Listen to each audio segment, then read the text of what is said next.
அனைவருக்கும் அன்பான வணக்கங்கள். இது மகா பெரியவா ஆன்மீகம் யூடியூப் சேனல். காலை எழுந்ததும் வெறும் வயிற்றில் இதை செய்தால் கோடீஸ்வர யோகமும் ராஜயோகமும் தேடி வரும். ரொம்ப குறிப்பாக கடன் வாங்கும் சூழல் உங்களுக்கு ஏற்படாது. இதுக்கு முன்னாடி நீங்கள் கடன் வாங்கியிருந்தீங்கன்னா அதை அடைக்கிறதுக்குரிய நல்ல சூழல் உண்டாகும். இதற்கு பிறகு உங்களுக்கு கடன் வாங்கக்கூடிய சூழ்நிலை நிச்சயமாக உருவாகாதுங்க. கண்டிப்பாக இப்போ நான் சொன்ன பரிகாரத்தை உங்கள் வீட்டிலையே யாராவது ஒருத்தர் செய்திருப்பதை நீங்கள் பார்த்துருப்பீங்க. அதாவது வயதானவர்கள் யாராவது கண்டிப்பாக செஞ்சுருப்பாங்க, பார்த்துருப்பீங்க. இல்லது நீங்கள் எங்கேயாவது வெளியில் போகும்போது வரும்போது வேறு யாராவது செய்கிறத கூட பார்த்துருப்பீங்க. ஆனால் இப்போ நிறைய பேர் இது ஒரு பரிகாரமா, இதை செய்கிறதுனால நல்லது நடக்குமா அப்படிங்கிற ஒரு கொஸ்டின் மார்க் வச்சு கேள்விப்படுறாங்க. அவங்க வீட்டிலேயே சொல்லி கொடுக்குறாங்க.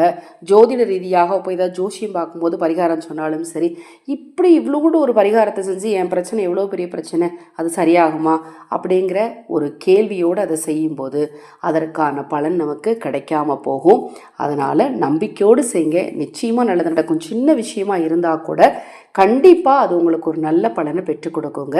நம்ம சேனலில் நான் போடக்கூடிய பதிவுகள் பிடித்திருந்தால் முதல்ல லைக் பண்ணிடுங்க. உங்கள் நண்பர்களுக்கும் ஒருவர்களுக்கும் தவறாமல் ஷேர் பண்ணுங்கள்.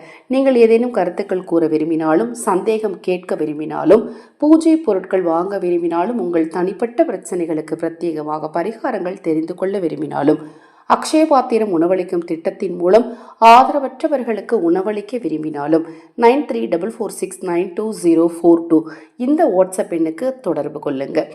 காலை பொழுது அப்படிங்கிறது ரொம்ப ரம்யமான பொழுதுங்க. முதல்ல அந்த நேரத்தை அந்த காலை நேரத்தை முடிந்த அளவு உபயோகப்படுத்துங்க. இப்போல்லாம் தூங்கி ஏஞ்சோன்னே எல்லாரும் செல்ஃபோன் தள்ளுறது தான்.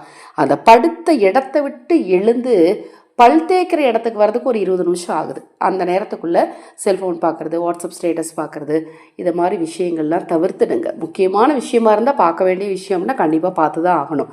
ஆனால் அதே நேரத்தில் நம்ம அந்த நேரத்தை வேஸ்ட்டாக செலவு பண்ணுறோம் அப்படிங்கிறது நமக்கு தெரியும் இல்லையா? அதனால் பார்த்து காலை பொழுதை பயன்படுத்திக்கோங்க. அதிலும் குறிப்பாக பிரம்மமுகூர்த்த நேரம், அந்த நேரம் ரொம்ப ரம்மியமான பொழுது. அந்த நேரத்தில் மந்திரம் சொல்கிறது, அந்த நேரத்தில் பரிகாரங்கள் செய்கிறதுலாம் ரொம்ப நல்லது. இப்போ நான் சொல்லக்கூடிய விஷயத்த முடிந்த அளவு காலை பிரம்மமுகூர்த்த நேரத்தில் செய்யுங்க. முடியாத பட்சத்தில் நீங்கள் ஆஃபீஸ் போகிறதுக்குள்ளே எத்தனை மணிக்கு செஞ்சாலும் சரி காலையில் வெறும் வயிற்றில் செய்யுங்க. ரொம்ப எளிதான விஷயந்தாங்க. 5 ரூபாய் இருந்தால் போதும். பொறி வாங்கி மீன்களுக்கு உணவாக போடணும். இப்போ நீங்கள் கண்ணை மூடி யோசிச்சு பாருங்கள். நம்ம தாத்தா பாட்டியோ அல்லது அம்மா அப்பாவோ அத்தை மாமாவோ பக்கத்து வீட்டாரோ தெப்ப குளத்தில் போய் அப்படி பொரியை தூக்கி போட்டுட்டு தான் அடுத்த வேலையை பார்க்கவே போவாங்க. அல்லது வீட்டு பக்கத்தில் ஆறு குளம் ஏரி அல்லது வீட்டிலே கிணறு இருக்கும். வீட்டில் ஒரு பெரிய டப்பாவில் பொறி வச்சுருப்பாங்க. அதுவும் ஆயுத பூஜைக்கு வாங்கின பொரியெல்லாம் பத்திரமா வச்சுருந்து ஒரு 2 பொறி எடுத்து அந்த கிணத்துக்குள்ளே போட்டுட்டு தான் போவாங்க. இப்போ நிறைய வீட்டில் கிணறு இருக்கிறது இல்லை, பக்கத்தில் ஆறு இருக்கிற இடத்துல குடி இருக்கிறது இல்லை. ஒரு சிலர் இருப்பீங்க, ஒரு சிலர் மற்றபடி அப்பார்ட்மெண்ட்டில் இருக்கிறீங்க. கோயில் தெப்ப குளத்துலையாவது கொண்டுட்டு போய் பொரியை வாங்கி போடுங்க.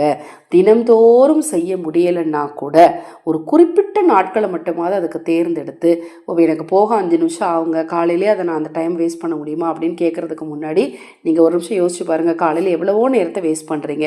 ஒரு 5 நிமிஷத்தை இது மாதிரி பிரயோஜனமாக நீங்கள் யூஸ் பண்ணி பார்த்தீங்கன்னா கர்ம வினை நிச்சயமாக தீரும். உங்கள் வாழ்க்கையில் நல்லது நடக்க ஆரம்பிக்கும். குளத்தில் இருக்கக்கூடிய மீன்களுக்கு உணவளித்தால் 7 தலைமுறைக்கும் புண்ணியம் சேரும்னு சொல்லப்படுது.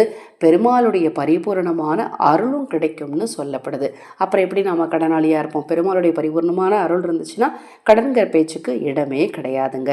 நான் இப்போ சொன்ன பரிகாரத்தை அன்பு கூர்ந்து நம்பிக்கையோடு செய்யுங்க. நிச்சயமாக மாற்றம் உண்டாகிறத உங்களால் பார்க்க முடியும்.